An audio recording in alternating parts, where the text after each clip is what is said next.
ମା ଆମେ ଆରମ୍ଭ କରିବା ଚିରନ୍ତନୀ ବହିର ପୃଷ୍ଠା 154। ଆଜି ବିଷୟ ରହିଛି ବିନା କର୍ମରେ ଧ୍ୟାନ। ଆମେ ଏହା ପୂର୍ବରେ ଆଲୋଚନା କରୁଥିଲେ ସମାଧି ବିଷୟରେ। ଧ୍ୟାନ ଅଗ୍ରଗତି ଯାଇଛି, ଯେକୌଣସି ସମୟରେ ଧ୍ୟାନ ଯାଇଛି। ଆଜି ଆଲୋଚନାର ବିଷୟବସ୍ତୁ ଅଛି ବିନା କର୍ମରେ ଧ୍ୟାନ। ମା ଲେଖୁଛନ୍ତି, ଯଦି ତୁମେ କୌଣସି କର୍ମ ନ କରି କେବଳ ଧ୍ୟାନ ଧାରଣାରେ ନିବିଷ୍ଟ ହୋଇ ରୁହ,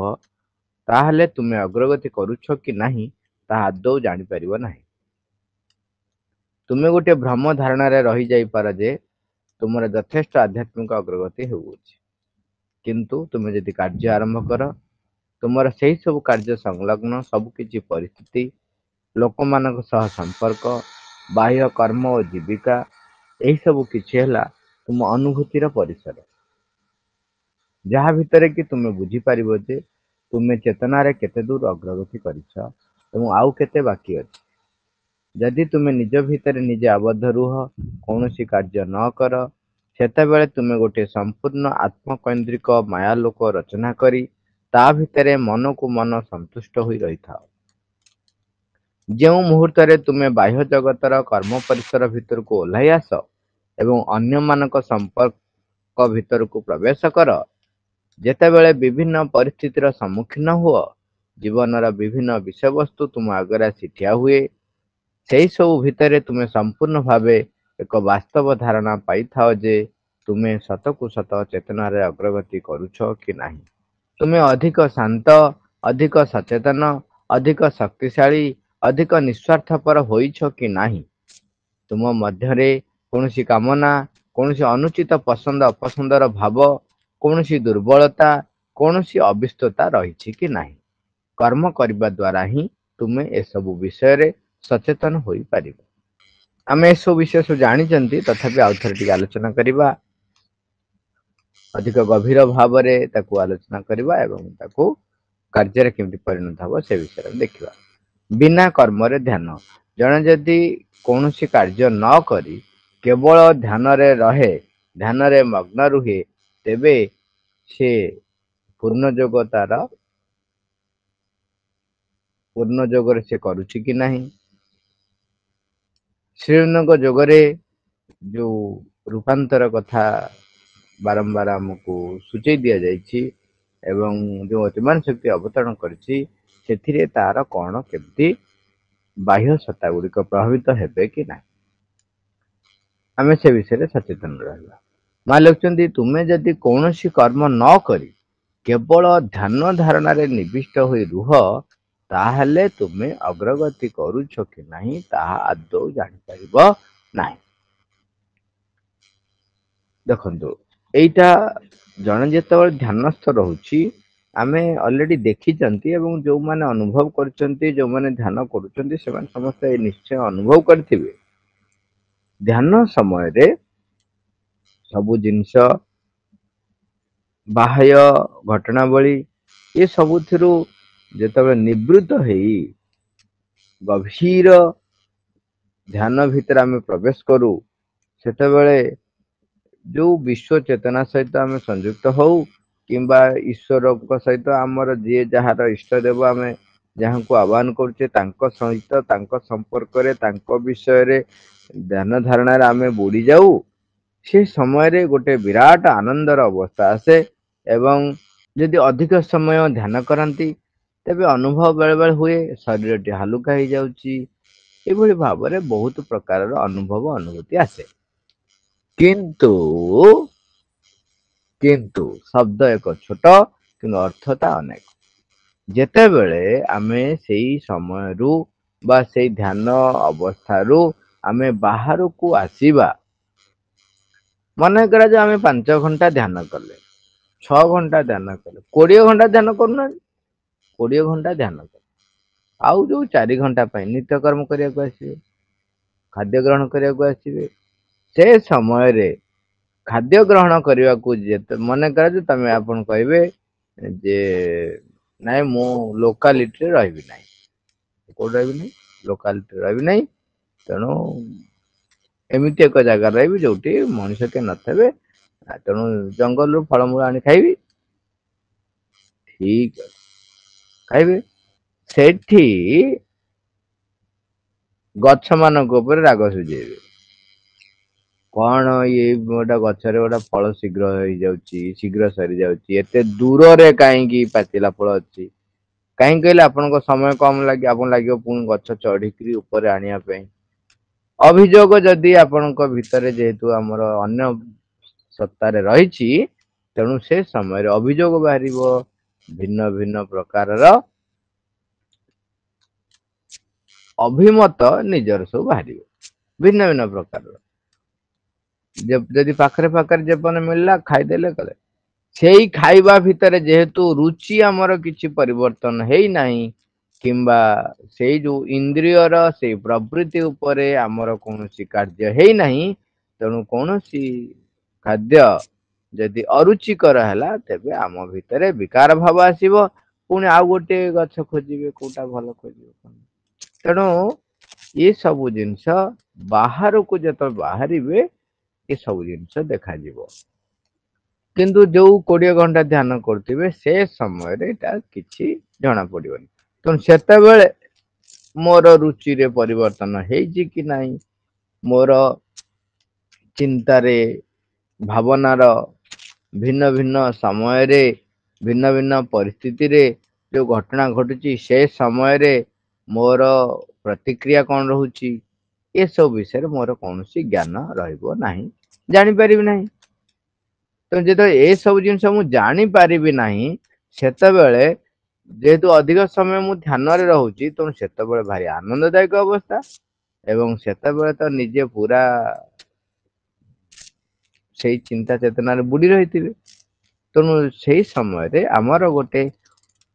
ଧାରଣା ହୁଏ ଯେ ମୁଁ ବହୁତ ଆଧ୍ୟାତ୍ମିକ ଅଗ୍ରଗତି କଲିଣି। ଶରୀରଟି ମୋର ହାଲୁକା ହେଇଗଲାଣି ଏବଂ ମତେ ସବୁଆଡେ ମାନେ ସେଇ ଯେହେତୁ ଧ୍ୟାନ ଅବସ୍ଥାରେ ସବୁଆଡେ ଲାଗୁଥିବ ଭଗବାନ ଅଛନ୍ତି ବୋଲି, ନିଜେ ସେଇ ଧାରଣା ଭିତରେ ରହୁଥିବେ। ତେଣୁ ଦେଖେ ମୋର କେତେ ବଡ ମୁଁ ସାଧକ ହେଇଗଲେଣି, କେତେ ବଡ ମୋର ସାଧନାର ଅଗ୍ରଗତି ହେଇଗଲାଣି, କେତେ ବାଟ ମୁଁ ଆସିଲେଣି ଯେ ମତେ ତ ସବୁଥିରେ ଦେଖା ହାଉଛନ୍ତି ଭଗବାନ। କିନ୍ତୁ ଆଖି ଖୋଲିଲା ପରେ, ଧ୍ୟାନ ଅବସ୍ଥାରୁ ବାହାରିଲା ପରେ କଣ ଘଟଣା ଘଟେ, ସେ ବିଷୟରେ ଯେହେତୁ ମୁଁ ସଚେତନ ନାହିଁ, ତେଣୁ ମତେ ସେ ସମୟରେ ଏକ ଭ୍ରମ ଧାରଣା ହୁଏ। ପ୍ରକୃତରେ ସେ ଧାରଣା ଟା ଯୋଉଟା ହୁଏ, ସେଇଟା ହଉଛି ଭ୍ରମ ଧାରଣା। ମା ସେଥିପାଇଁ ଆମକୁ ସତର୍କ କରିଦଉଛନ୍ତି, ସେ ସମୟରେ ଗୋଟେ ଭ୍ରମ ଧାରଣା ରହେ ଯେ ମୋର ଅଗ୍ରଗତି ହେଇଛି। ତେଣୁ ମା ଲେଖୁଛନ୍ତି, ଯଦି ତୁମେ କାର୍ଯ୍ୟ ଆରମ୍ଭ କର, ତୁମର ସେଇ ସବୁ କାର୍ଯ୍ୟ ସଂଲଗ୍ନ ସବୁ କିଛି ପରିସ୍ଥିତି, ଲୋକମାନଙ୍କ ସହ ସମ୍ପର୍କ, ବାହ୍ୟ କର୍ମ ଓ ଜୀବିକା, ଏଇ ସବୁ କିଛି ହେଲା ତୁମ ଅନୁଭୂତି ପରିସର, ଯାହା ଭିତରେ କି ତୁମେ ବୁଝିପାରିବ ଯେ ତୁମେ ଚେତନାରେ କେତେ ଦୂର ଅଗ୍ରଗତି କରିଛ ଏବଂ ଆଉ କେତେ ବାକି ଅଛି। ଏ ଭିନ୍ନ ଭିନ୍ନ ଯୋଉ ଚିତ୍ର ରହିଛି, ଭିନ୍ନ ଭିନ୍ନ ସମୟରେ ଆମ ଭିତରେ କଣ ହଉଛି, କେତେବେଳେ ମତେ କିଏ କହୁଛି ଠିକ, କିଏ କହୁଛି ଭୁଲ, କେତେବେଳେ ମୋର କାହା ସହିତ ଠିକ ଠାକ ପଡୁଛି, ତ ମତେ କିଏ ଯଦି ଦେଖିକି ଟାହି ଟାପରା କରୁଛି, ଅଭିଯୋଗ କରୁଛି, ଇଏ ସବୁବେଳେ ଯଦି ବାହ୍ୟ କର୍ମ କରିବେ, ବାହାର ପରିସ୍ଥିତିକୁ ସମ୍ମୁଖୀନ ହେବେ, ଯେ କୌଣସି ଘଟଣା ପରିସ୍ଥିତିରେ କିପରି ଭାବରେ ଆମ ଭିତରେ ପ୍ରତିକ୍ରିୟା ରହୁଛି, ଆମ ପ୍ରତି ଲୋକଙ୍କର କଣ ମନୋଭାବ ରହିଛି, ସେ ସବୁ ଜିନିଷ ଆମକୁ କବଳିତ କରେ, ଆନ୍ଦୋଳିତ କରେ, ଏକ ପରିସ୍ଥିତି ଆମ ପାଖରେ ଆଣି ପହଞ୍ଚାଏ। ଆମକୁ ଚିନ୍ତା କରିବାକୁ ପଡେ ଯେ ସତରେ ମୁଁ ଧ୍ୟାନ ଅବସ୍ଥାରେ ଯୋଉ ସ୍ଥିତିରେ ଥିଲି, ବାହାରେ ଏଇ ଲୋକମାନଙ୍କ ସହିତ ମିଶିଲା ପରେ ସେ ସ୍ଥିତିରେ ରହିପାରୁନାହିଁ ତ ନା ରହିପାରୁଛି। ଏଇ ସ୍ଥିତିରେ ରହିପାରନ୍ତି ନାହିଁ ବୋଲି ଆଜି ପର୍ଯ୍ୟନ୍ତ ପୁରାତନ ଆମେ ସେଥିପାଇଁ କହୁଛେ, ଯୋଉମାନେ ସବୁ ଭଗବାନଙ୍କ ସହିତ ଏକୀଭୂତ ହେଇଛନ୍ତି, ଭଗବାନଙ୍କ ପାଇଁ ତପସ୍ୟା କରିଛନ୍ତି, ସେମାନେ କହିଛନ୍ତି ଏ ବାହ୍ୟ କର୍ମ କରିଲେ ତୁମର ବିକାର ଭାବ ରହିବ, ତେଣୁ ତୁମେ ପରମ ଆନନ୍ଦ ପ୍ରାପ୍ତ କରିପାରିବ ନାହିଁ। ତେଣୁ ଯଦି ତମେ ପରମ ଆନନ୍ଦ ପ୍ରାପ୍ତ କରିବାକୁ ଚାହୁଁଛ, ଏକ ଉନ୍ନତ ସ୍ଥିତିରେ ରହିବାକୁ ଚାହୁଁଛ, ତାହେଲେ ଏଇ ସଂସାରର ଏଇ ବାହ୍ୟ जो रूप ताकू परित्याग कर। ताकू परित्याग करियाकू जाई सेमाने कौन परित्याग करंती ना संसार को परित्याग करी कर्म को परित्याग करी जाइकी कठोर साधना रे रहुतिले एवं मृत्यु परे भगवत लोक रे बसवास करुथिले। तेणु एठी आमे गोटे कथा मन थिबो आमे जोटा गोटे ढग कहती लेंगुटिका वास्ते। लेंगुटिका वास्ते से तार आमे जो शुणी कौन शुणी जेतेबेले जणे व्यक्ति घरु संसार निजे प्रत्याख्यान हेई हो बा निजे प्रत्याख्यान करिकी जाऊ सी जाई जेतेबेले तपस्या करूछंती सेतेबेले कौपुनीटे भिडुछंती आउ कौनसी वस्त्र परिधान करना खाली कौपुनी परिधान करछंती काहेकि ना निरासक्त भाव रे जंगल भितर तपस्या करिवे किंतु से ध्यान धारणा रे बहुत रही ठीक अनेक दिन हब कौन है मझिरे बहुत दिन धरी ध्यान रे बस जाइछंती जेतेबेले ध्यान रू उठिचंती सेतेबेले जो लेंगुटीटा पिंधिथिले तो पिंधिथिले देखिला बेलू कौन है ना मूषा लेंगुटी को काटी देछि जेहेतु मूषा लेंगुटी को काटी देछि तेणु वर्तमान से तो एक वस्त्र थिले कहना साधु माने किछि निज पाख रखंती नहीं ताकू कौन करंती सी जेतेबेले जाइकी शरीर गाधांती जेतेबेले सेतेबेले सेई पोखरी भितरे हो बा जलाश्रय भितरे हो कौन से भितरे से जो जानती चिपुड़ी से पिंधती कहीं कहीं दुईटी कौपिन रखुते किंतु अनेक साधु माने एक वस्त्र रुहति किंतु से जेहेतु ध्यान भितर एमती मजी जाइछंती जे तांको लेंगुटी को मूषा काटी देछि असुविधार पड़ी गले मूषा जो लेंगुटी काटी देछि वर्तमान लेंगुटी पुणी गोटे करिया पड़िबो कोठु आनिबे कोठु करिवे पुणी सितबे चिंतार रही गले तापरे लेंगुटी हेला लेंगुटी हेला परे तांकर पुणी रहिला बर्तमान मुंड पुणी खेला कौन पुणी जदि मूषा काटिदेव मत पुणी एत समय आ भितर समय देवा पड़ो तेणु मोर तो ध्यान कर असुविधा हो तेणु से कौन कले मूषा को केमती नियंत्रण रखिए मूषा केमती काटबनी सेठू चिंता कर अरे हे मूषा तो बिले को देखिले धरिकी पड़े तो गोटे बिले रखिदवा ताहले मूषा पलैब मूषा सीना आसिले कामुड़ बिलेईटे आणिकी रखिले बिलेईटी जो रखिले बिले रहा पर ये ध्यान बस बिले भोक है भोक हेले बिले पोषा कर खोजिला ये असुविधा है हे ये बिले कौन खाइब ताहले बिले खाइबा रखा पड़ो ना क्षीर खाए बिले बेसी तेणु सी कौन कले क्षीर आने कौटू तो देख मन सब धारणा धीरे धीरे बढ़ुची भावना आस गाई क्षीर तो गोटे गाई आनी रखिला गोटे गाई आनी रखिले गाई सीना क्षीर दब एपटे से ध्यान करेंगे ना गाई कथा बुझे गाई को क्षीर दुईकी देवे ताले गाई कथा बुझीब किए कहले आउ गोटे लोक रखी सी न रम कर न कर तेणु से कहले बेस्ट हूँ कौन विवाह करवा विवाह कले पत्नी ताठारु पत्नी ठार अधिक दायित्व किए नहीं पार तेणु पत्नी टे जदि आसब ताहले ये सब समस्यार समाधान हो पत्नी टे रहा सी तार गाई कथा बुझीब बिले कथा बुझीब बिले हेले मूषा आसबनी मूषा न आसिले मो कौपिनी सुरक्षित रह तेणु शेष को विवाह कले विवाह कला पर कौन है बर्तमान पूर्ण संसारी हो गले से मजिले कथा चिंता कौन कर कह लेंगुटिका वास्ते माने एठी कौन है ध्यान रे से जो स्थिति लाभ करुले ताकू स्थितिवान कर रखिबा पई जाई से धीरे धीरे जो आसी कबलित हेले ଏଇଟା ପ୍ରକୃତରେ କଥା ହଉଛି କଣ ନା ତାଙ୍କର ଭିତରେ ଯୋଉ ଅନ୍ୟ ସତ୍ତା ଗୁଡିକ ରହିଛି ବା ଆମ ମନୁଷ୍ୟ ମାନଙ୍କ ଭିତରେ ଯୋଉ ସବୁ ସତ୍ତା ଗୁଡିକ ରହିଛନ୍ତି ସେମାନେ ଯେ ପର୍ଯ୍ୟନ୍ତ ଚୈତୀକରଣ ହେଇନାହାନ୍ତି ବା ଭଗବତ ଶକ୍ତି ଦ୍ଵାରା ପରିଚାଳିତ ହେଇନାହାନ୍ତି ସେ ପର୍ଯ୍ୟନ୍ତ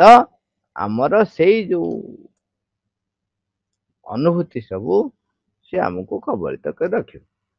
ତେଣୁ ଆମେ ଚେତନାର ଅଗ୍ରଗତି କରିଛେ କି ନ କରିଛେ କେମିତି ଜାଣିବ? କରିପାରିବା ନାହିଁ। ଚେତନାର ଅଗ୍ରଗତି କରିବାକୁ ହେଲେ ଏ ସବୁ ଭିତରେ ଯେତେବେଳେ ଆମେ କାର୍ଯ୍ୟ କରୁଛନ୍ତି ସେ ସବୁ ଭିତରେ କିପରି ଭଗବାନଙ୍କ ଚେତନାରେ ରହି ସେ କାର୍ଯ୍ୟ ଗୁଡିକ କରିହବ, ଭଗବାନଙ୍କର ଯୋଉ ନିର୍ଦ୍ଦେଶ ଯାହା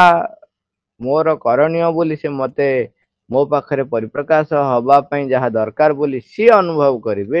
ତାକୁ କିପରି କାର୍ଯ୍ୟରେ ପରିଣତ କରିବି, ଏଇଟା ତ ହଉଛି ଅଗ୍ରଗତି। କାହିଁକିନା ଆଧାର ପ୍ରସ୍ତୁତ ନହେଲେ ଅତିମାନ ଶକ୍ତି କୋଉଠି ରହିବ, କୋଉଠି କାମ କରିବ? ତେଣୁ ଖାଲି ଧ୍ୟାନରେ ରହିଲେ ଏସବୁ ଜିନିଷ ହେଇପାରିବ ନାହିଁ। ତେଣୁ ମା ଲେଖୁଛନ୍ତି ଯଦି ତୁମେ ନିଜ ଭିତରେ ନିଜେ ଆବଦ୍ଧ ରୁହ, କୌଣସି କାର୍ଯ୍ୟ ନ କର, ସେତେବେଳେ ତୁମେ ଗୋଟିଏ ସମ୍ପୂର୍ଣ୍ଣ ଆତ୍ମକୈନ୍ଦ୍ରିକ ମାୟା ଲୋକ ରଚନା କରି ତା ଭିତରେ ମନକୁ ମନ ସନ୍ତୁଷ୍ଟ ହୋଇ ରହିଥାଅ। ଯେଉଁ ମୁହୂର୍ତ୍ତରେ ତୁମେ ବାହ୍ୟ ଜଗତର କର୍ମ ପରିସର ଭିତରକୁ ଓହ୍ଲାଇ ଆସ ଏବଂ ଅନ୍ୟମାନଙ୍କ ସମ୍ପର୍କ ଭିତରକୁ ପ୍ରବେଶ କର, ଯେତେବେଳେ ବିଭିନ୍ନ ପରିସ୍ଥିତିର ସମ୍ମୁଖୀନ ହୁଅ, ଜୀବନର ବିଭିନ୍ନ ବିଷୟବସ୍ତୁ ତୁମ ଆଗରେ ଆସି ଠିଆ ହୁଏ, ସେଇ ସବୁ ଭିତରେ ତୁମେ ସମ୍ପୂର୍ଣ୍ଣ ଭାବେ ଏକ ବାସ୍ତବ ଧାରଣା ପାଇଥାଅ ଯେ ତୁମେ ସତକୁ ସତ ଚେତନାରେ ଅଗ୍ରଗତି କରୁଛ କି ନାହିଁ। ତୁମେ ସବୁବେଳେ ହସ ମୁଡରେ ରହୁଛ କି ରାଗିକି ଫଁ ଫଁ ହଉଛ,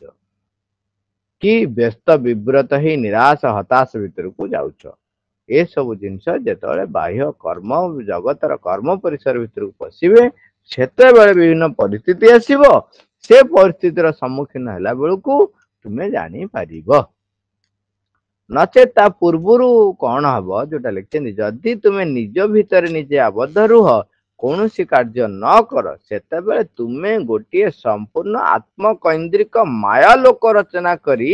ତା ଭିତରେ ମନକୁ ମନ ସନ୍ତୁଷ୍ଟ ହୋଇ ରହିଥାଅ। ଏଇଟା ହୁଏତ ଆମ ଚିନ୍ତା ଭିତରେ ଆସୁନାହିଁ, ଯାହାର ଆସୁଥିବ ତ ବହୁତ ଭଲ କଥା। ନହେଲେ କଣ ହୁଏ, ଜଣେ ଯଦି ଏକା ରୁହେ, ଲୋନ ରହେ ଏବଂ କେବଳ ଧ୍ୟାନ ଧାରଣା ଭିତରେ ରହେ, ସେତେବେଳେ ସିଏ ଧୀରେ ଧୀରେ ଧୀରେ ଧୀରେ ଅନୁଭବ କରେ ଯେ ବହୁତ ଅଗ୍ରଗତି ହଉଛି। ତେଣୁ ସେଇ ଯୋଉ ଗୋଟେ ପରିସରଟେ ନିଜ ଭିତରେ ତିଆରି ହୁଏ, ତାକୁ ସେ ମା ଲେଖୁଛନ୍ତି ଆତ୍ମକୈନ୍ଦ୍ରିକ ମାୟା ଲୋକ। ସେ ଯୋଉଟା ହବ, ସେ କହିବ ହଁ ମୋର ଏତେ ଏତେ ଅଗ୍ରଗତି ହେଲାଣି, ମୁଁ ଏସବୁ ଜିନିଷ ଜାଣିପାରୁଛି, ଦୂର ଜ୍ଞାନ ଦୃଷ୍ଟି ଆସିଗଲାଣି, ଅନ୍ୟ ମାନଙ୍କର ଭୂତ ଭବିଷ୍ୟତ ଜ୍ଞାନ ଆସିଗଲାଣି, ଏସବୁ ଜିନିଷ ଆସିଗଲାଣି। ତେଣୁ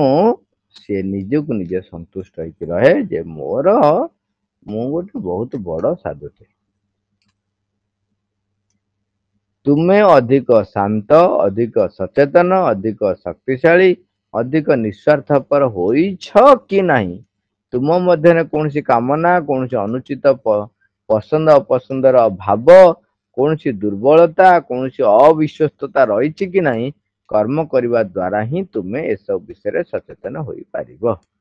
ଆମର ଯୋଉ ପରୀକ୍ଷା ଦଉ, ଆମେ ମନେ ପକାନ୍ତୁ, ଯୋଉମାନେ ସବୁ ପାଠ ପଢୁଥିଲେ ପରୀକ୍ଷା ଦିଅନ୍ତି, ଯେ ବେଳେ ବେଳେ ଜଣ ଜଣଙ୍କର ସବୁ ଅନୁଭବ ଥିବ, ଆମେ କଣ କଲେ, ସବୁ ଜିନିଷ ଖାଲି ପଢିଲେ ମୁଖସ୍ଥ କଲେ, ଖାଲି ପଢିଲେ ମୁଖସ୍ଥ କଲେ, ଲେଖା ଲେଖି କିଛି ଅଭ୍ୟାସ କଲେ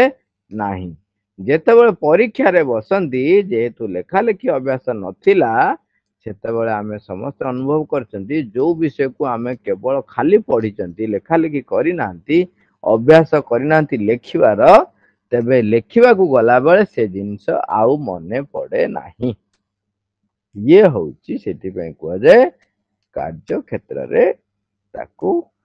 ପରିପ୍ରକାଶ କଲା ବେଳକୁ ଆମେ ଫେଲ ମାରି ଯାଉ।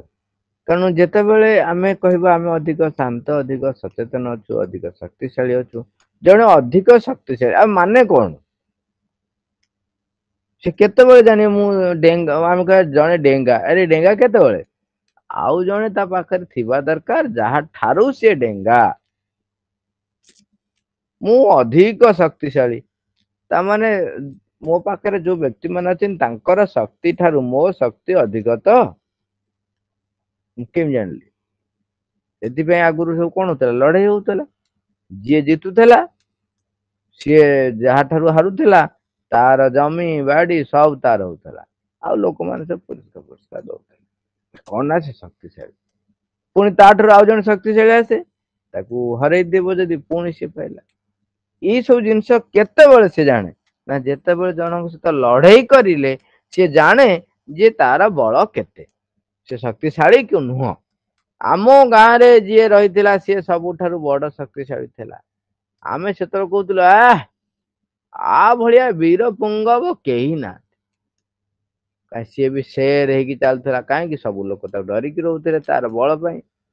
किंतु ताठारु बड़ुआ लोक दिने आसिला एवं ताकू टेकिकी फोपाड़ी देला जे कुआडे कुआडे घुरी घुरी आसी पड़े से तो आम कह हाँ इलो माँ एते बड़ शक्तिशाली लोक भी अच्छा चिंता करंतु कंस पाखरे जेते जन पात्र मंत्री पाखरु आरंभ करी जेते सैन्य सामंत थिले जेते प्रजा भी तांकर थिले से माने शेष पर्यंत भी भाबुथिले कंस होउचंती सबुठारु बड़ शक्तिशाली भाबुथिले जरासंध देखुथिले जे भी ता पाखु आसे युद्ध करियाकु से हारि जाए बाली सी तो अपूर्व वर पाइथिला जे जहा सहित लड़ाई करिवो से ता सम्मुख आसी लड़ाई कले तार अधा बल आपक पळे आसे तेणु से माने कौन भावुथिले जे आमे अपराजय हमକୁ किए हारिବ अरे जनक पाखरे बल जदि अधा पळेई आसिला से तो ता बल कमी गला आ पाखरे जेति थेला थेला जनकर अधा तार प्रतिपक्ष को पळेला मन ता माने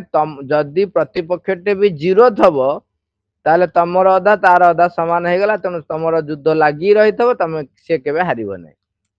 आ केई तो जीरो न थबे ना तांकर 1% हो मन के शक्ति अछि बर्तमान तमे जाइथिलो तमर अधाटा से नहीं गला तम पाखरे रहला 50 ता पाखु पळेला 50 बर्तमान ता पाखरे आगुर थेला धरा जो 5 बर्तमान 50 5 55 हे गला तमर 50 हे गला तम से तुमको हरै दबो तेणु जे पर्यंत तमे का सहित सम्मुखीन होना हो जानव केमती बर्तमान बाली बाली सम्मुखीन होता किंतु ताठारु शक्तिशाली जी ता सहित सम्मुखीन है नहीं जेतेबेले श्रीराम आसिले से जो तांको पाखरे बाली हार मानला किंतु आमे ताको कहि पार जे से दूर थाई मारले लुचिकी मारले किंतु से जो परिस्थिति से प्रकार परिस्थिति भी आसी पारे से भावना से धारणा ता पाखरे नथिला तेणु सी भावुथिला जहा ताहा काम कला जो भूल काम सकाशे ताकू श्रीराम ताकू मारिले लुचिकी अन्य नारी को पाखर रखिबा एवं अहंकार से जो मत होइकी रहितिला तेणु भूल एक धारणा रखिला तार निज सान भाई प्रति जे ता सान भाई तार राज्य हातेबा चाहूला ये जो सब जिनस आसिला कहीं आसिला ना ता भितरे एक निज निजे मु बहुत अग्रगति कर देछि मु बहुत ऊपर अछि मु बहुत शक्तिशाली ए जिनसटी थिला किंतु सेटा केतेबेले से कन्फर्म जदि सेई चिंता चेतना रहिला ताहले सी जे तार आध्यात्मिक अग्रगति होउछि कि नहीं से विषय से जानि परिबोनी से सबल भाव्य मोर बहुत अग्रगति होउछि मु बहुत उच्च अछि तेणु जेतेबेले भिन्न भिन्न प्रकार कर्म भितर आमे रहुचंती सेतेबेले आमे एक्चुअली सचेतन हो जे आमे केते शांत केते सचेतन आमे बहुत शांत थिलु केतेबेले ना सोइला बेले कहीं ना का सहित देखा साक्षात नहीं का सहित कथबार्ता नहीं तेणु मत राग कहीं मार ना मुझे शोची पूरा शांत उठिले देखला कौन है ना ब्रश अच्छी जीभ चला ना कि टूथपेस्ट ना सांगे सांगे पाटर बाहर अरे किए सब कुआडे गल कौटी टूथपेस्ट रखुच देखा जाऊ नहीं उठिला डेरी है देखला टूथपेस्ट नहीं कौट रखिले सरला शांत अवस्था कुआडे पळेला तेणु परिस्थितिर जो सम्मुखीन हम सेतबेले तुम शांत कि नुह से जना पड़ो ना पड़ो ना आम भीतर पसंद अपसंद भाव अच्छी कि नहीं अनुचित उचित भाव अच्छी कि नहीं केत जान मु भावुची एटा उचित बोली कामटे करदेली ताकू लोक देखिए देखिला परे मते मो प्रति प्रतिक्रिया रहिबो सेतरु मते जना पड़ी जीवो जे प्रकृति रे मु कोन करछि कोन नहीं तापर हमर पसंद अपसंदर भाव अच्छी कि नहीं आमे निरपेक्ष कि आमे कहार पक्ष नौचे अहंकार द्वारा बसीभूत कि मां द्वारा परिचालित होउचंती सेतेबेले काम न कले जानी हबो नहीं तेणु अविश्वता रही कि नहीं से विषय सचेतन हो पार जितेबाला आम बाहर को कर्म कर तेणु देखा गले आमर समुदाय भितर माँ बारंबार गोटे कथा जनईदेले तमें जदि केवल ध्यान धारणा रोच काम करूना ताहले तुमे जानी पारिबो नहीं तुमे केते बाट अग्रगति करिछ तमें कौन करिछ गोटे बही किणिकी आनिछ से बही रे सब लेखाई से बढ़िया जोकटे गोटे गोटे लोकटे बही लेखिला जे how to enrich your money और हाउ टू क्रिएट मनी केमिति कौन तम पाखरे पैसा अधिक बा अर्थ अधिक तमे रोजगार करि पारिबो अर्थ अधिक तमे मालिक हे पारिबो केमिति अर्थ एक्चुअली आनिबो ता ऊपरे पूरा सुंदर भाबरे बहिटे लेखिले किंतु ता पर माने लेखा लेखिले ता पर कथा होची सेई लेखाटी को केमिति बही आकार रे छापिबे सेति जो अर्थ दरकार तांग पाखरे अर्थ नाही एवं से खोजचंदी कोन करिवे अर्थ केंदे आसीबो अर्थ केंदे आसीबो तांगा चिंता तांगर किंतु बही लेखिचंदी कोन केमिति अधिक रु अधिक अर्थ रोजगार करि पारिबो अरे तम मुंडरे तो मसला थेला अधिक रु अधिक किंतु रोजगार करिवो ताको लेखिच अरे सेई उपाय अवलंबन करी पैसा अन्न बही छापिबो